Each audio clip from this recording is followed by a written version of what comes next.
How to import videos into Filmmaker Pro. First of all, open the app on your device. Once you are on the home screen, tap on the New Project Plus button to create a project where you want to import your videos.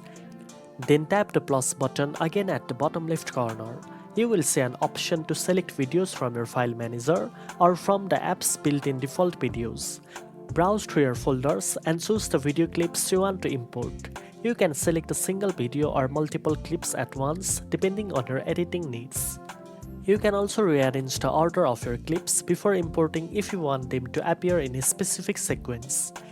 If you accidentally choose the wrong video, you can simply deselect it and pick the correct one. After selecting, tap on the checkmark button in the top right corner and your videos will be added directly into your project timeline, ready for editing.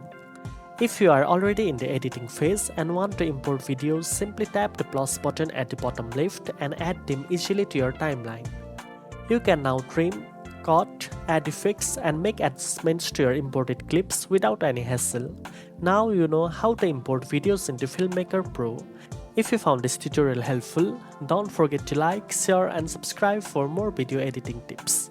Thanks for watching and I'll see you in the next one.